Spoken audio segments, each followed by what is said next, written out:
Hello everyone and welcome Good evening. Oh, is it good evening, right? It is good evening. Welcome to another episode of the Grey Air Podcast, and this is episode number 12. 12, correct. And we out here. And my name is Gray Jarvis, of course, and we have Kanan. Of course, co-host out here. This is Monday. We're recording this at Monday night. 10:37. Committed to the cause, 10:37. Monday and Thursday, doesn't matter what time on Monday though, does it? Yeah. As long as it's before midnight, Exactly. It still counts as Monday. Yeah, it still counts as Monday. On this episode was really cool. It's about Gem, which is an app about helping out. Going the extra mile is exactly what it is. So that's why it's Gem, G-E-M. You can download the app from gemproject.org. I had a chance to chat to the developer, the co-founder, David Shields, and the project coordinator in Cape Town, Danielle Jarvis, aka full-time badass. Exactly, she's a full-time badass. And also, I only had a brief chat with David himself, the co-founder, but he sounds like a really cool guy. I mean, it was a brief chat, but was amazing. Only 10 minutes. And then for the rest of the episode, I was chatting to Danielle Jarvis, who is the, as I said, the coordinator, and she's also a sailing coach, a professional sailing coach. She has represented her country a couple of times. So now she runs a sailing school. It's called SailPro. So for those folks out there who want to sail, you can try to get hold of her. I will leave the contacts in the show notes. But this, I think, is a cool product for everyone who want to help out. If you're traveling, whether you're local, you just download make an impact in your local area. Exactly, and you'll get rewarded for it. That's how it works. It's like you help out without even giving out anything, as the traditional way. You get rewarded for it, which I think is really great way to do stuff. Which is also cool because it's tech, and we like startups. We love startups, especially if it's making the world a better place. Especially if you're unique, and this is as unique as it comes, man. Yeah, this is definitely unique, and I like it. Shout out to the Gem team and everyone, David and Camilo, who I didn't have a chance to chat to, and Danielle and everyone else. Anyway, I enjoy this episode with David and Danielle. Shout out. Peace, guys. Cool. It's all good here. Just the end of the day and traffic and all that, but finally we're here. Oh shucks! I know, classic Cape Town though. Hey, traffic's what, 15-minute drive? Always. But I live in town, so for me it's not really that bad. But right now I'm a little bit out of town, so yeah, there's a little bit of traffic in the area that I'm at. Okay, fantastic.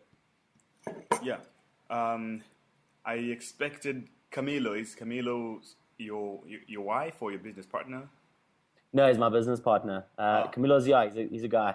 Oh, yeah, okay, no stress. He's actually from Uruguay, so hence the tropical name. Oh, okay, awesome. So okay, yeah. So do you want to explain exactly what Gem is and like the whole background? So Gem offers a mobile payment platform to reward social action. And it works as a smartphone app and USSD channel that supplies a mobile directory where people can find out how or where to go about doing good deeds in their community. So you log on and you look for an available time and a date where you'll be able to give of your time in a charitable or volunteering respect, and you click attending on whatever activity is listed on that day. Then you go to the event and you offer your time in whatever capacity is expected. And within 3 days, you're rewarded with gems. So 1 gem is equivalent to 1 rand. And with those gems, you're able to purchase a variety of tangible and digital goods via our platform. So at the moment, those goods include data, airtime, electricity, and movie tickets. And we've begun interfacing with Y Group so that our users are able to exchange their gems for e-vouchers. So anything from Checkers and ShopRite to Pick and Pay and KFC. All right, so the idea behind it is to get people more proactive and more productive in their immediate communities, especially the unemployed and the impoverished. They have the time on their hands. They just don't have the available resources and opportunities. So what GEM does is it provides them with a form of disposable income, not in the sense that it's a living, working wage, It's more just a token of appreciation to say thank you so much for coming through. And the gems, essentially, they earn 30 gems per activation. I mean, it's equivalent to keeping the lights on for a week, or to purchasing data that will allow you to browse the internet for at least a couple of days. So that's it in a nutshell. And at the moment, we're in 3 cities nationwide. We're in Cape Town, Johannesburg, and Pretoria. And we support over 30 NGO organizations with about 55 activations taking place countrywide every month. Awesome, man. Could you just run me through the background of how it all started? So I met Camilo, who's been in mobile payments for the last 15 years. So Camilo came to South Africa with a payment software called Cyclos, which is based in the Netherlands but is utilized all over the world. And together we contextualized it, because we realized that in a place like South Africa, where the unemployment rate is soared at 40% unemployment, we thought to ourselves, why is it that people in impoverished communities have all the time in the world, but they're not being productive or proactive in their communities? You know, we've got dirty neighborhoods, we've got kids who need help with homework, we've got the elderly who need help with cleaning and with chores, and animals who need to be walked and fed and bathed. So what is it that's preventing people in these impoverished communities from helping one another and from helping themselves? And we realized through excessive research that it was actually a lack of incentive. And so this has been, it's gamified, you know, in every industry across the country, from insurance to medical aid to schools. I mean, parents incentivize their children to go to bed on time and to do their homework and to clean up their rooms. So why not incentivize one of the biggest responsibilities of all, which is to do good deeds and help out your fellow human? So your background, what are you also a developer? Did you have a payment system? How did you ended up linking up with Camilo? So I've been a digital strategist for the last 8 odd years, and I studied journalism and politics. But I met Camilo through mutual friends, and so I think where the mutual relationship or the mutual benefit lay was that he had this mobile payment technology, and I had a basic understanding of South Africa's context and the space and time that it exists within the greater frame, both on a technological scale and on a developmental scale. Oh, okay, awesome. So since it seems to me like it's completely a charitable product in a way, how do you get funding for it? Like to pay all these gems? Like if we say a number of gems is equal to R1, you say, is it 3 or 30 gems? 30 gems. Yeah, so 30 Rand per activation per person. Yeah. So how do you manage to keep up with those costs? That's a great question. So basically, at the moment, we're formulated as a non-profit corporation, and through CSI, corporate social investments, we receive a budget with which to disperse these gems and allocate them accordingly per organization. Now, once we grow a big enough user base, we venture into the financial services sector, and that's where we begin to turn a profit. All right, cool. Okay. All right, cheers, David. It was nice talking to you. Fantastic, man. Thanks so much. Thank you. Great. Have a good one, and I'll chat to you soon. Cheers, man. Bye. Cheers, man. Thanks so much. Bye-bye. And that, folks, was David Shields, the co-founder of GEM. And now enters Danielle Jarvis, the project manager. Yeah. And your surname is Jarvis. Jarvis, yes. to a nerd like me, that's the first thing I think of when I think of Jarvis. In my case, it's, do you know anything about Iron Man? Yes. The movie. I like that one. You like the Jarvis in there? Yeah. Yeah. So I was like, oh, Jarvis. Okay. I tried to make one Jarvis a long time ago. I failed. Are you the project manager in the Western Cape or in Cape Town or? Western Cape, Cape Town. Oh, okay. Yeah. Cool. General down south area. Oh, okay. So how did you get involved with this? So David, the co-founder, and I were at university together, both at Rhodes University, and then he went back up to Joburg after completing his degree, and I came to Cape Town, and I was running the sailing school, and he came down to Cape Town, and we met up, and he said, I think you'd be a perfect fit, because I also do quite a lot of volunteer work. And he said, would you like to be on board? And I thought, yes, definitely, because from a marketing perspective, I'd done a bit of work in marketing itself, and I didn't enjoy the fact that I was trying to sell people things that they didn't really need, or sell products that were harmful in some way to either the welfare of people, to the environment, to the world in general.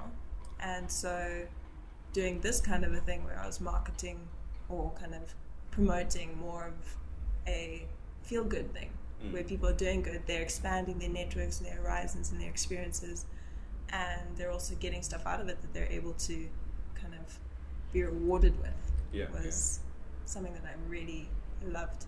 I love that understanding of it. So statistically, like, what are the numbers of people that needs help, like in Cape Town or South Africa entirely? Wow, that's a very loaded question.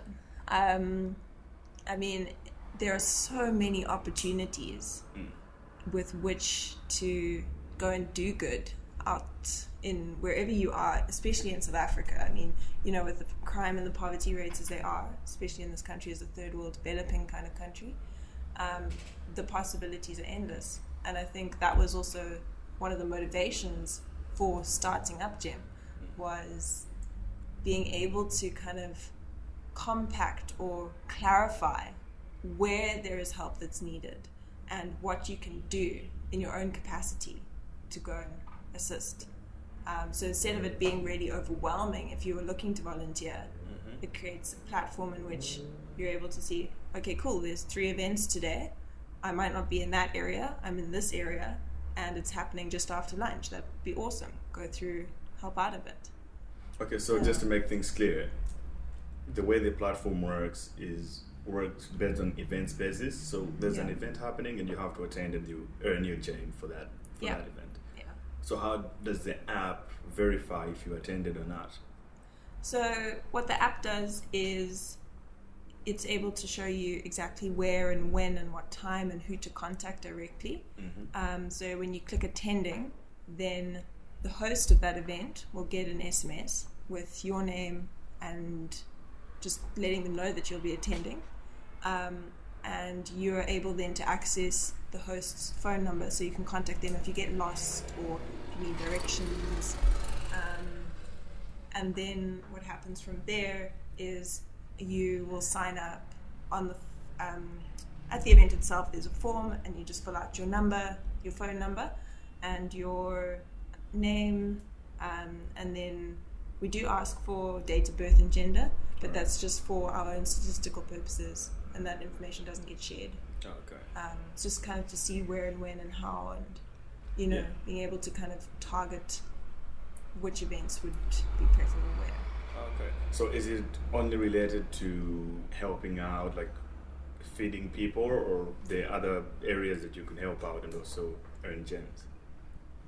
There's a whole bunch of other areas. So one of the very active ones, as you mentioned, in Cape Town is the Ladles of Love project, and that runs 3 times a week, every single week, in and around the City Bowl area, feeding, I think they feed over 1,000 meals every week to the homeless around Cape Town. But then we've also got places like Dog, so that's in Hart Bay, and it focuses mainly on animals, animal shelters, that kind of thing. Also, we've got the Lucky Lucy Foundation, which is in the northern suburbs, and they do work with animals, and they've got microchipping and volunteering specifically with the animals. And then we've got James House, which is a orphanage in Hart Bay. So that's really cool if you want to go through and play with the kids and help them out and tutor, and there's a whole range. So assume somebody just want to go to the James orphanage in Hart Bay. If they want to go there, do they have to bring their own things, or they should just go and help out, or that's entirely up to them? What's great about GEM is that it offers the platform, obviously, to the partners. So James House is the partner for GEM, and what you do is you then see the event, and usually the partners will have everything set up. All you need to go and do is pitch up. Attend, basically. Yeah, attend, okay. and they'll That's help you out with what you need to do, how you need to set things up, take things down, if that's what volunteering entails. Right. Yeah. So, what are your general thoughts about helping out in general? What do you think?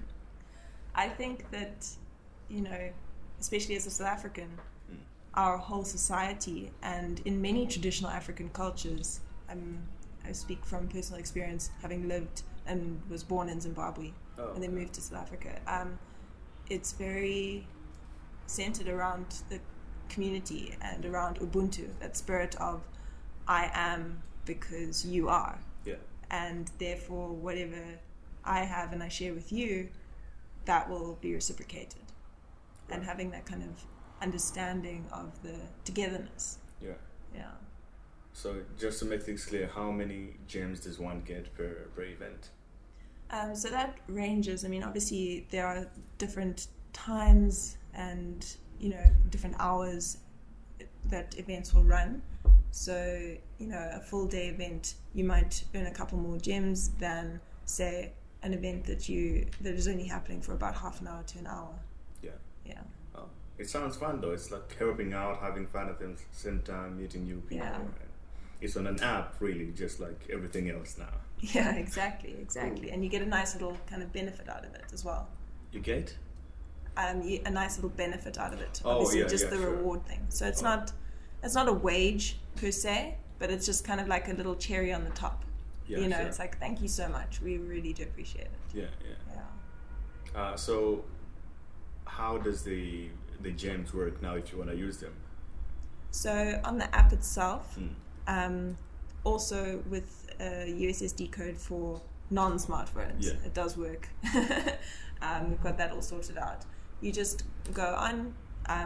What will happen is usually after you have attended your event and you've signed off that you were there, then the partner sends the event sheet through to the gem team, and what we do is we just process the payments.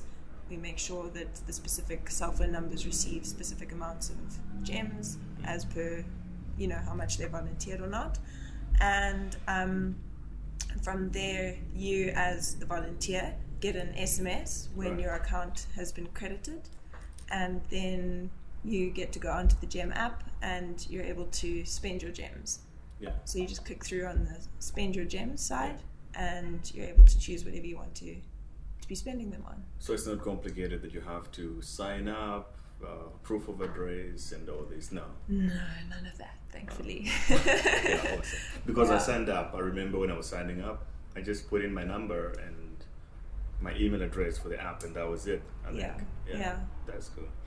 So, and for the people who do not have smartphones, can they participate somehow? Yes, definitely.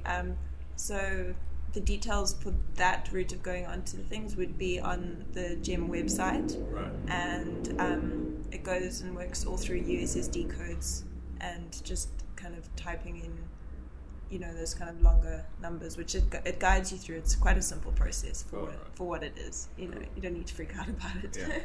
Yeah. And currently it's only in South Africa, right?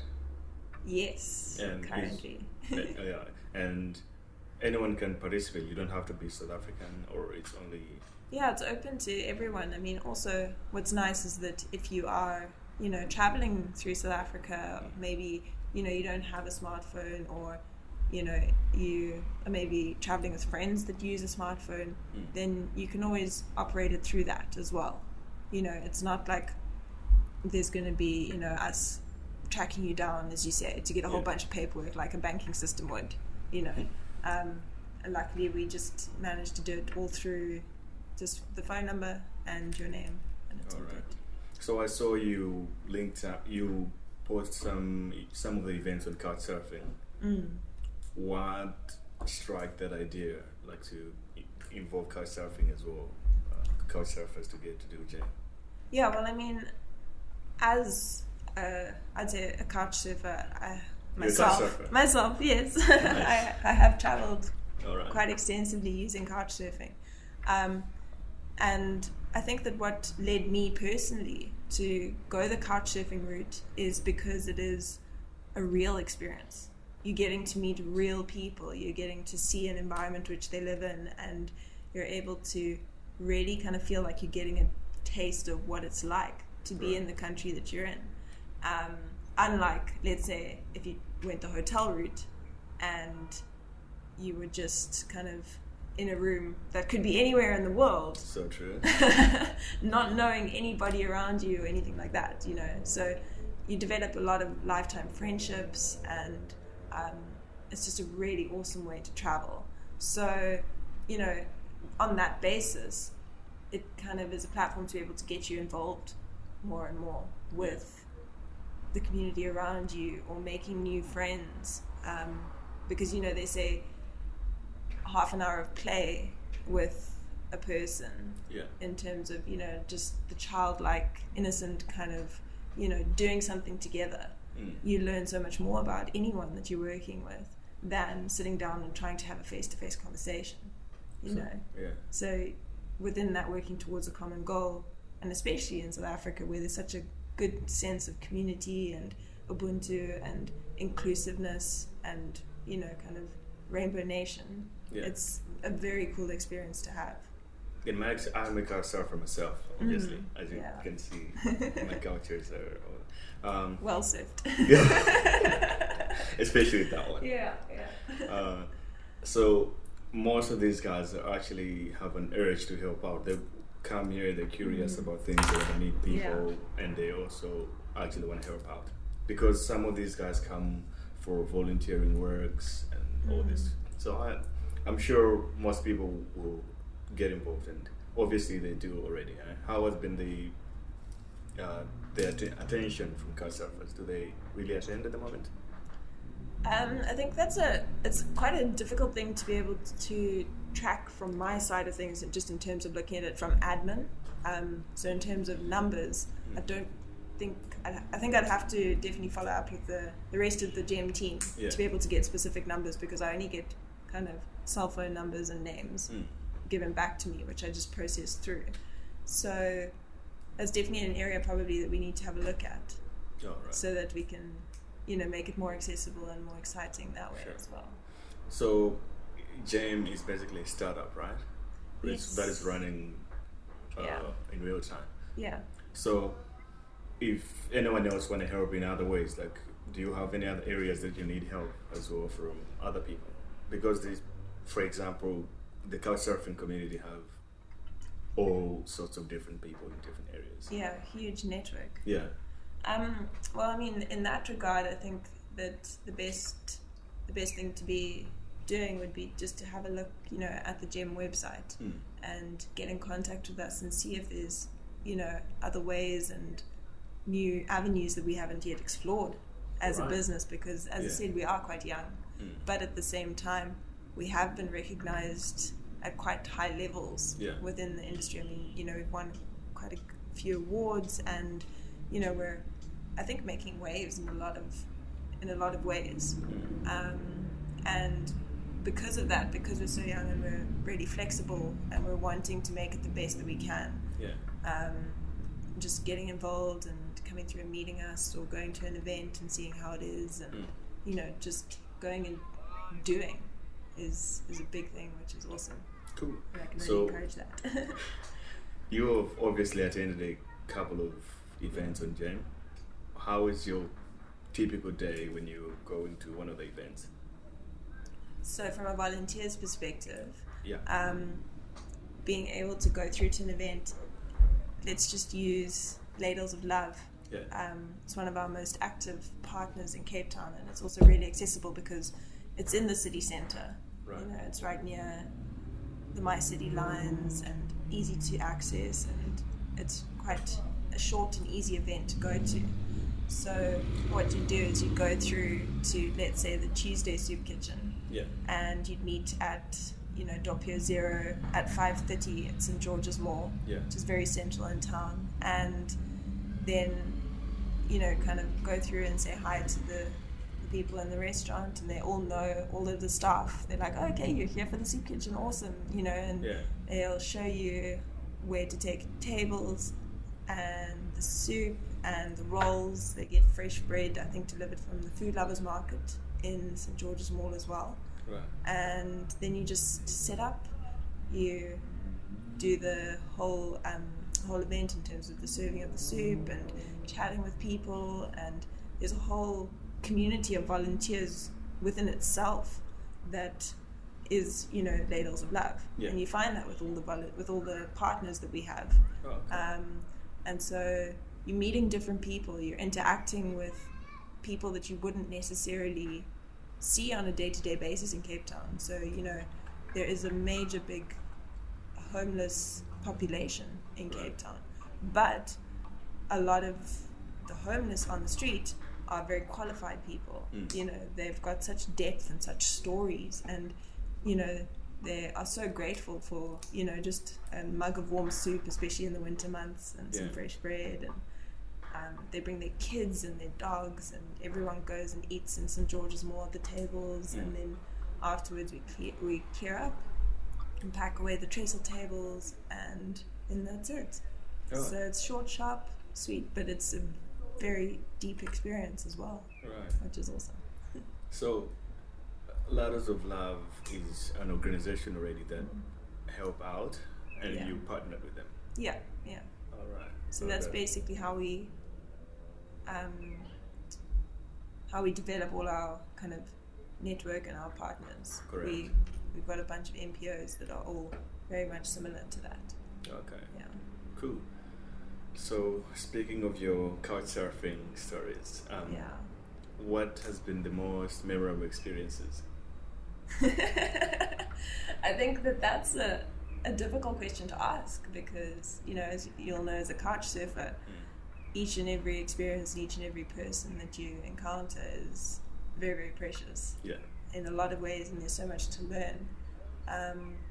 Probably a highlight of all of that would be, personally for me, I backpacked around India a couple of years ago, and one of the couch surfers that I met there was my first time couch surfing in India itself. So it was kind of a new environment. It was the first time I was in the East, and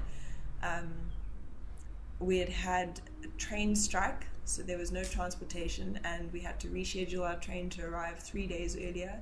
And I was kind of like, okay, cool, well, I'm happy to kind of, you know, fork out a bit more to go and stay at backpackers just for those 3 days if it's, you know, going to be an issue. And our couchsurfer host, Karen, he was like, no, man, just come through. My wife will meet you at the airport, and you'll all be sorted. So get off the plane. And she met us there. I was with one of my traveling companions at the time, and we had our little backpacks, and she looked at this and her face dropped because she had a tiny little scooter, and that was it. And so then, you know, she phoned Karen, and then Karen sent one of his best friends, and the next thing we were whizzing towards their family home on the back of these scooters with our backpacks on our backs, and it was just incredible. And then, you know, you kind of arrive at this tiny little house, definitely in Western terms, but such a comfortable, warm welcome. And he has his little daughter who's all of 8 years old at the time, and she walked up to me and she was like, hello, my name is so-and-so, and I go to English medium school, and can you draw your flag for me so I can take it to my teacher and color it in tonight? And I was like, wow, amazing, you know. And we were so looked after, you know, like breakfast every day, dinner with the grandparents and the whole family, and meeting friends. And then, you know, he really made an effort to go out of his way to take us to all the various different sites, and even just drop us off in places, and arranged a rickshaw for us for our next journey. And I mean, you know, if you've traveled around the East, you know how daunting it can be to kind of haggle your way and navigate different language and all of that, especially, you know, in terms of getting transportation such as rickshaws, you know. And everything was just taken care of, and we still stay in contact to this day. They've recently had a son, and I look forward to the day that they're going to come over and have a visit to South Africa. Oh, yeah, that's a good story. Yeah, that was random as well. Just but I think it's something that, you know, all couch surfers can relate to, connect to. Exactly. Yeah. You ever had bad experiences at all on Couchsurfing? I wouldn't call them bad. I'd call them learning experiences, definitely. Or maybe I shouldn't be calling them that. Learning experiences. Yeah, so there was also, there was just one time where everything was good on the surface, but there was just kind of an undercurrent of very strange occurrences that kept happening. You know, like a full meeting and luncheon with a friend of the Couchsurfer at the time, who turned out to be a guy that was, you know, trying to get me to pack my bag with certain objects to take to the next town, and I was just like, What do you mean?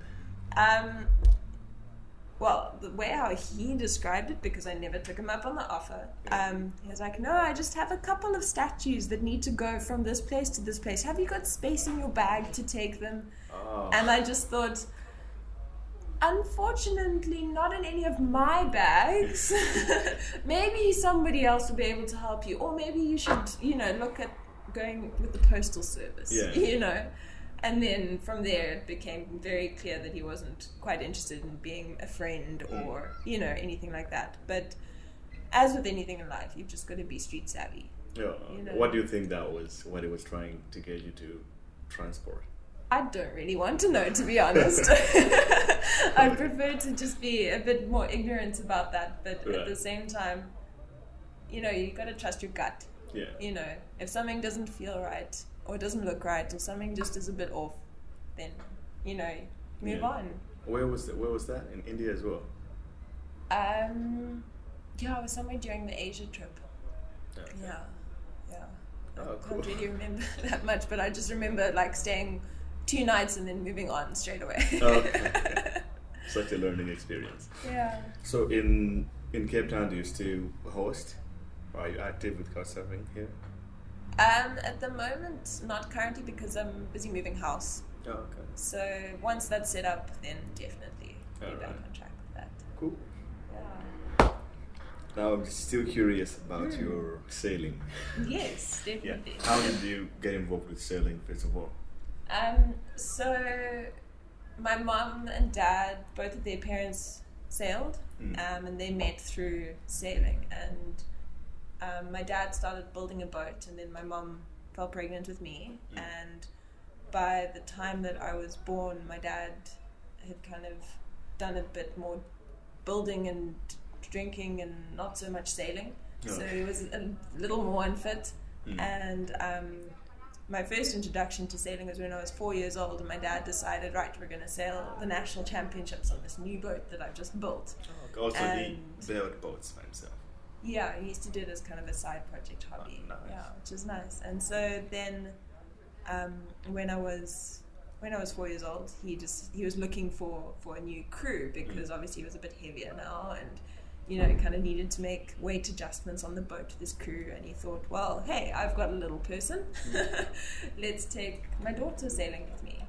And so I've got this very vivid memory of kind of the last race of a big regatta, and my dad being like, come on, you've got to work a bit harder, we've got to make it, like, duh, like giving me all this motivation. And I was just like, but Dad, I'm so tired, I'm so like over this, you know, like as you do as you're 4 years old. And anyway, it turned out that we were winning overall, and we needed to win that last race to win the whole series, and we ended up doing so. And my dad coaxed me. He was like, no, I'll give you a chocolate when you get back to shore, you just got to work hard, come, let's go, you know. And we've got this beautiful photograph of my dad standing with the trophy in one hand and me in the other hand, and I've just got chocolate all over my face and the biggest grin. At 4 years old? Yeah. Nice. Yeah. And then you just translated to you've just been doing sailing all your life, I guess. Yeah, pretty much. Okay. Yeah. So before you started your own school, what have you been doing? Like professional sailing?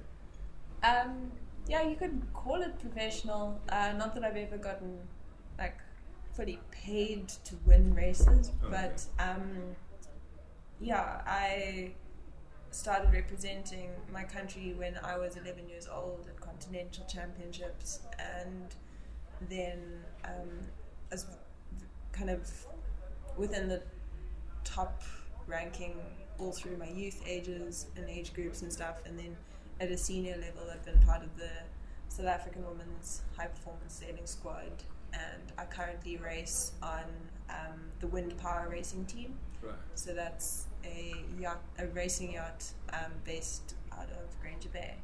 Yeah. Cool. And then you just started teaching others how to do this. Yeah, so my boss and owner of SailPro, Nick Bakery, he's also a Couchsurfer actually. Okay.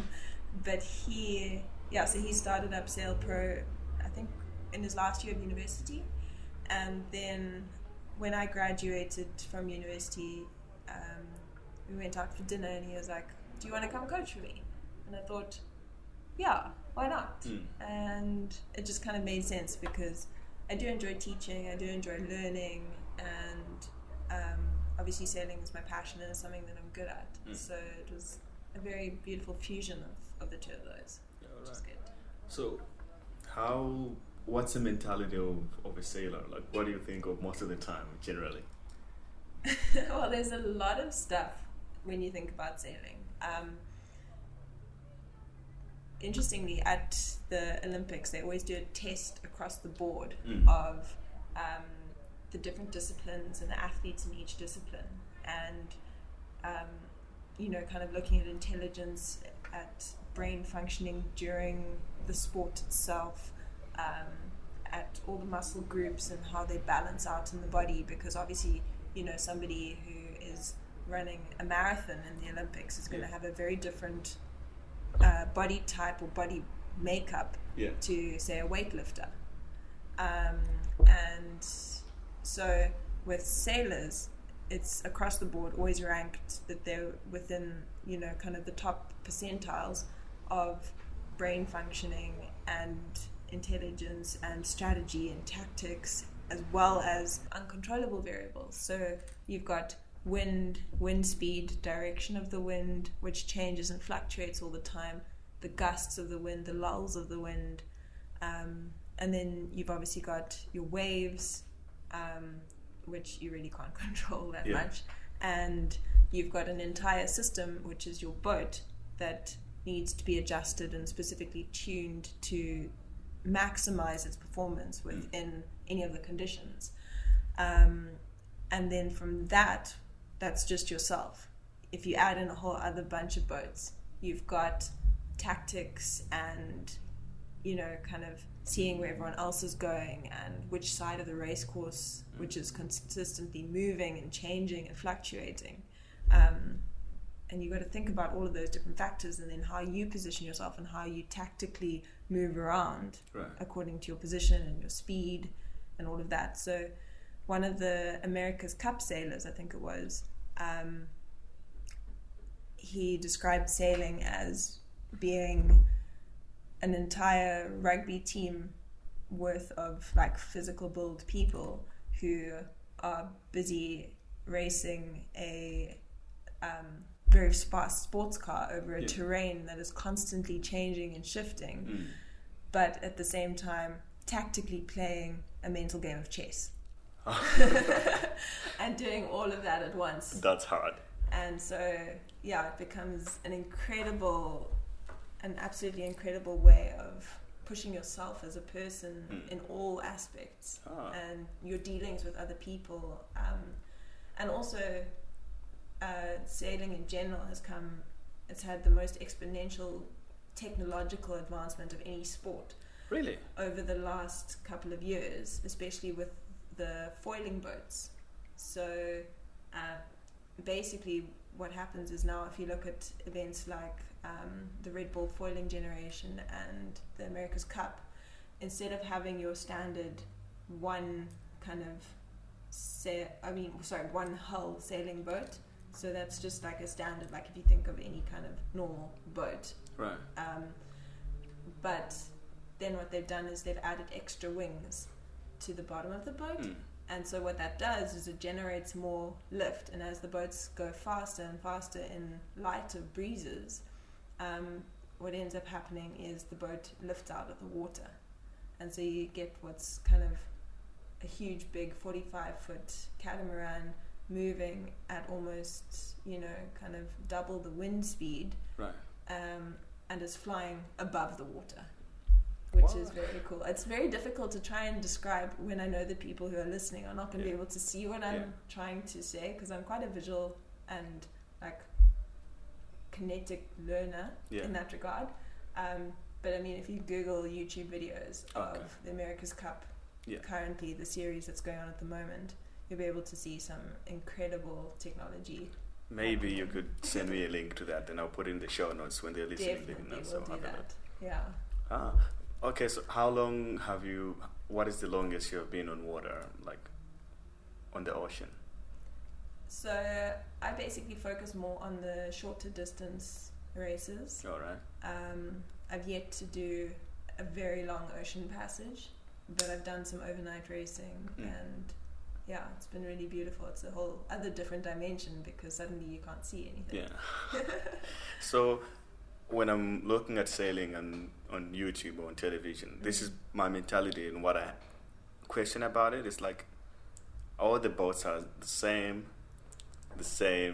wind speed and everything, and the same water surface. Where's the competition there? Yeah, or is it the build of the boat, or is it has something to do with the sailor? I don't know how it works. Yeah, it is a very difficult spectator sport. Yeah. It's not like soccer where you've got your standard pitch, you've got your standard number of players per team, and you're just got one single goal, which is, to score. Especially, so with sailing, there are, as I said, obviously a lot of variables, but essentially what you're doing is you're racing from point A to point B, and sometimes you get a couple of different buoys in between, or like a racetrack that goes on. And so your ideal situation would be to go as fast as you can and beat everybody else.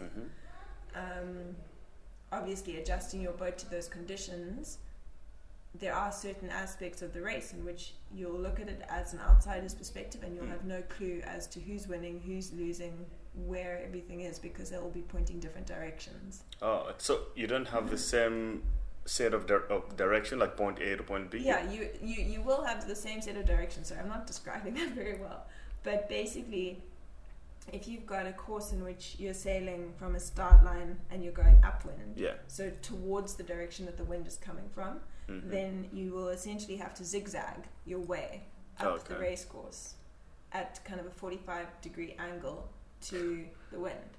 So it does become a bit more complex. So is that because you're trying to dodge the wind, or that's just the rules or the racetrack that you have to go through? It's a bit of a combination, because I mean, if there's more wind on the one side of the course, then that will increase your wind speed, your boat speed, and so you'll want to go towards that stronger wind. So then that's where the tactics comes into it, because if you're able to spot and see, or your navigator's able to say, okay, there's a mountain over here that juts out a little bit more, and there's quicker wind that comes around there, then you're able to aim for that and take advantage of it. So you're constantly thinking about things like wind and all this kind of stuff. Yeah. It's mathematical, this thing, and never know. Yeah, there's a lot of geometry to it. There's also a lot of, I think, what do they call it? Like hydrodynamics. Hydrodynamics? Those are big engineering terms, which I don't know. I don't really. Hydrodynamics kind of makes sense, If that makes sense, and then just in terms of like the wind and speed and direction. Right. Because that quote that says, I can't change the direction of the wind, but I can adjust my sails. So it's a sailor quote, right? Well, and life in general as well. Yeah. But you've got to kind of play with it and just see where your own performance is the best, and then pit it against other people. Cool. Which is cool. Exhausting information. It was a bit more of a physics lesson, I think, than so anything else. To the Couchsurfers, travelers out there, if they come to Cape Town, they can obviously find you and sail with you. Yeah. How can they find you? Your website? You say SailPro. Yeah, sailpro.org.za. Okay. Yeah. I'll send you the link as well. Okay, cool. And are you on Facebook or any kind of social media? Yeah, we're on Facebook as SailPro, and we're also on Instagram as sailpro.org.za. Okay. Yeah. And if somebody want to find you specifically, how do they find you? They can find me via the SailPro pages, because I manage all of them as well. Oh, okay. Cool. What did you study in university? You went to Wits, you say? I went to Rhodes. Okay. Yeah, that was where I met David from GEM. But I went to Rhodes, and then I switched across to UCT because my scholarship got transferred, and finished up with my undergrad at UCT in politics and psychology, and then I did a postgrad in psychology through UNISA. Okay. Yeah. Cool. So do you still consider yourself Zimbabwean, South African? I consider myself a child of the world. Nice. Because I've traveled a lot, and there's so much that's relatable. All right. In everyone, you just gotta get to that point. Cool. And you still travel as much, I guess, at the moment? Not as much as a couple of years back, but this year I went and did my first trip to America, and I went across the East Coast, which was really, really cool. So I went to New York, Washington, Richmond, Virginia Beach. Yeah. Yeah. Okay, so just a quick question. You live in Africa here. There's a mentality of kind of saying that travel is expensive. Do you think that's really the case? In Africa? Yeah. There's most people don't travel. Traveling through Africa or traveling to Africa? I mean, generally for Africans to travel, there's a huge mentality of saying travel is expensive. Like, people just disregard it. They don't put it on their list for the most part. You know? Do you really think it's unattainable for a lot of people? I believe that you've got to be smart about what you want to spend your money on. So in terms of traveling experience, I've traveled quite extensively through Southern Africa itself. South Africa, I've traveled a lot around. It's a very beautiful and diverse country in many ways, and also it is cheap. There's a Greyhound bus service. Yeah, it might take you a bit longer than if you were traveling by car, but at the same time, what was the last time I checked? I think it was something like 750 rand from here to Port Elizabeth or Grahamstown, which is very affordable. Exactly. And then, if that's not for you, there's the train, which takes 24 hours to get up to Joburg with. Yeah. Which is another different, beautiful experience in itself. And if that's not for you, then we've got some of the most competitive pricing routes in terms of flights from Cape Town to Johannesburg. Exactly. So it's definitely very accessible. You just need to kind of shift the mindset a bit. Exactly. I think it's a mindset thing, because I know people from Cape Town who has never been out of Cape Town at all. But like as you said, for a bus to go to PE is like 750. I know in Durban, the last time I checked, it was around the same as well, like 700, 750. Yeah, exactly.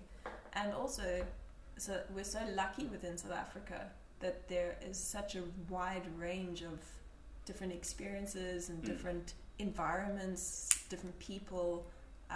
We've got 11 different official languages here. Yeah. And so, you go 2 hours up the road one way and you're in an entirely different pocket of culture. Yeah. Which is beautiful. Cool, exactly. Yeah. And for the international travelers, Europeans, when they come here, what did you say to them, or your advice? There's a lot of bias also in terms of thinking of where they can go, what they can or can't do. At least for the Couchsurfers, most of the people I've met are a little more open-minded in terms of where they can go, of the types of experiences they're looking for. Yeah. So I think in terms of that, my number one tip for being in South Africa is to be open-minded, but at the same time be sensible. All right. Because, as with anywhere in the world, there is risks associated with traveling. You just got to be street smart. You've got to keep your passport in a safe place. You've got to know where your money is. You've got to split it up in a few different places that, if something happens to one, then you've still got backups and all of that. But that's with traveling in general, wherever you are. But at the same time, to be open-minded and not to let that hinder your experience of a very beautiful place, because especially having traveled and understood I think Europe and also America in a big way, the very westernized societies, people are so kind of glued to their phones finding Pokemon that they don't recognize that somebody's walking next to them, and that somebody is a very awesome person, that if you just turn around and be like, hi, how are you? You'll learn so much about them. Even though they're chasing Pokemon. Exactly. Do you chase Pokemon? I have never chased a Pokemon. Okay. Yeah, cool. I have an odd question before we close. Yeah, carry on. How does one open a school? How does one open a school? Cool. Yeah. With a lot of passion, determination, and guts. It does take a big leap of faith, but having the trust that you're doing something good and that you want to share it with other people, then the universe is a very magical way of supporting you. Okay. Yeah. What's the hard part? Is it funding or government bureaucracy, or I don't know? What would you consider the hard part in your experience? I think the perception of the education system as it is currently. Right. We live in a world where there is a very there's an undercurrent of I want to say the term in sociology is a quote-unquote hidden curriculum. So you go to school, you're told to dress a certain way, you have to have your hair a certain way, you have to answer to people who are in kind of more authoritarian positions, and you kind of bred from a very young age to go into a 9-to-5 scenario as you pop out. Yeah. However, the way how the world works and in real life, not a lot of people these days have the passion for a 9-to-5 job. A lot of people are sitting at home, plugging into the internet and creating the most amazing ways of earning a living and of being in the world. And so to be able to harness a school system or an education system that opens up that kind of a world to a child is definitely where we're headed. I mean, there's beautiful TED Talks of, homeschooling. Yeah. And being able to kind of create your own curriculum as a child, and kind of quote-unquote free-minded schooling, in which a child decides, cool, I want to learn about skateboarding, and hey, whether that's how a skateboard is made, or marketing a skateboard, or working as an assistant in a boarding shop, those are real world experiences, and there's no reason why you can't just create that with an open mind. Well, we have one thing in common at that point. I think exactly the same. I have a philosophy or an idea of saying Africa as it is, the rest, the whole continent, requires its own form of education. I like to think that. I don't know. What do you think? Do you think that's accurate, or a good idea, or a terrible one? I think it's obviously within the education climate as it is in this country. Presently speaking, I mean, 2016 has been an incredible year of, shifts and changes in perspective and opening of people's minds. That does become a sensitive topic, but I do also believe that a very Eurocentric curriculum and a Eurocentric point of view and a very Western kind of way of thinking and dealing with the world, specifically in Africa, needs to be fused with traditional African heritage. Okay. And in Zimbabwe, I was very lucky growing up. I attended a good school, and but within the same time, within a very good school, my second language is Shona, which is an indigenous African language. Yeah. Do you speak? A little bit. It's a bit rusty at the moment, not having been back and immersed in it for a while, but I do still understand it when it's spoken. Yeah. So I think that personally that's a very valuable experience to have had, because especially, in, let's say, a South African education system where the majority of, let's say, upper to middle class schools, it's more of an Afrikaans and an English first and second language choice, or second and first language choice, and you're the exception if you choose to learn an African language and take that into an examination, and so I think that there needs to be that synthesis, because there's also so many valuable, integral, different lessons that can be learned from indigenous, ancient heritage. That's actually a brilliant look at it. Why I say that, or why I think that of that idea, is that in a country, in most African countries, I'm originally from Malawi. In most African countries, there are a lot of problems, like electricity and clean water and all these things. I really don't think infusing Shakespeare on kids that are coming from a home without electricity is a brilliant idea, to be honest.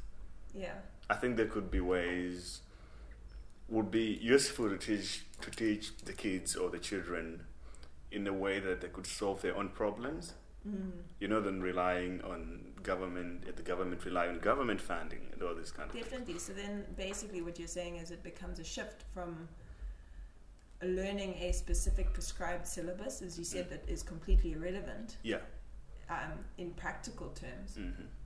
The shift then needs to go towards creating a syllabus in which you're taught how to learn, or taught how to experience, or taught how to solve problems. And also that's something that I think that the world is very much realizing and awakening to, is that yes, there might be very similar end goals in mind across the board. I mean, you can, from a very basic level, say, you want to be happy in your life, and you want to be content, and you want to be successful, but how you reach those definitions of that happiness and that success, you can take a million different paths to get there. Exactly. And so being able to harness whichever path is beneficial to specific countries, or to specific people, or to specific groups of people, I think that that's very much what the GEM situation is about, and it's a step in that direction, which is why I'm very passionate about it as well. Right, it was nice chatting to you, Daniela. Thank you so much for having me. I really appreciated it. Cool. And that was it, folks. I hope you enjoyed it, and just remember to subscribe to the Grave Podcast on iTunes or SoundCloud. We talk about travel here. We chat to travelers. We talk about business, startups, pretty much everything. Just cool people that I meet in my personal life, and then I just record the conversations that I have with them, and I share them with the rest of the world, which I think is cool. So remember to subscribe and leave some comments on what you think, what areas you think I should cover the most, which has been your favorites, or you can just comment about this specific podcast and what you think about it. Anyways, I'll let you continue with what you're doing, and I'm out.